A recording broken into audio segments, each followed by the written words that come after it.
மக்கள் அனைவருக்கும் வணக்கம். நான் உங்கள் டெல்டா விவசாயி.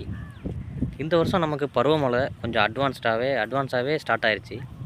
ஸ்டார்ட் ஆனது மட்டும் இல்லாமல் ஆரம்பமே ரொம்ப அதிகமான கனமழைன்னு தான் சொல்லணும். இப்போ இதில் பெருசாக பாதித்தது யார் அப்படின்னு கேட்டிங்கன்னா விவசாயி தாங்க.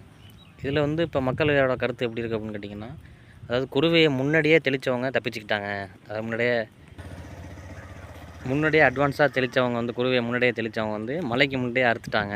ஸோ அதனால் அவங்களுக்கு எந்த ஒரு பாதிப்பும் இல்லை அப்படிங்கிற மாதிரி சொல்கிறாங்க. பட் ஆனால் இந்த மழை வந்து எல்லாருக்குமே பாதிப்பு. ஏன் இதை சொல்கிறேன் அப்படின்னா, இப்போ நீங்கள் பார்க்குற நிலங்கள் எல்லாமே குருவைகளை வந்து இவங்க மழைக்கு முன்னாடியே அறுத்தவங்க. பட் ஆனால் அவங்க 2வது போகம், அதாவது சம்பாவுக்கு இப்போ தெளிச்சிருக்காங்க நெல். ஸோ அந்த தெளித்த நெல் பூரா இப்போ கிட்டத்தட்ட ஒரு 10-15 நாளாக தண்ணியிலே கிடக்கு. இப்படி தண்ணியில் கிடந்துச்சு அப்படின்னா அதோட நெல்லோட முளைப்பு திறன் எந்த அளவுக்கு இருக்கும் அப்படிங்கிறத சொல்ல முடியாது. முளைக்காமல் போகிறதுக்கு கூட வாய்ப்பு இருக்குது. ஸோ அதனால் இந்த பருவமழை வந்து எல்லா விவசாயிகளுக்குமே பாதிப்பு தான்.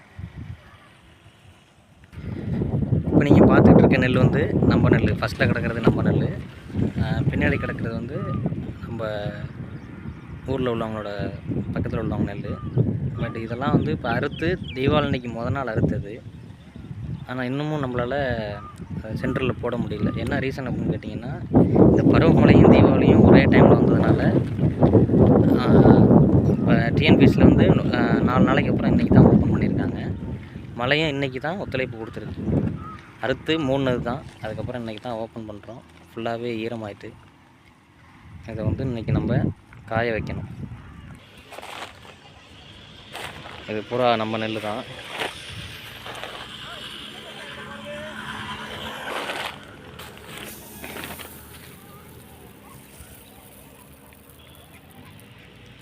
AST 16 நம்ம இந்த வாட்டி விவசாயம் பண்ணியிருந்தோம்.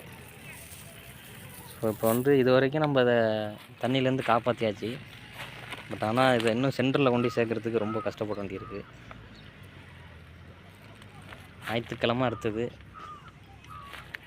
திங்கள், செவ்வாய், புதன் 3 நாள் ஆச்சு. 3 நாளைக்கு அப்புறம் இன்றைக்கி தான் வெயில் வந்ததுனால, இயற்கை கொஞ்சம் ஒத்துழைப்பு கொடுத்ததுனால இன்றைக்கி அதை ஓப்பன் பண்ணியிருக்கோம்.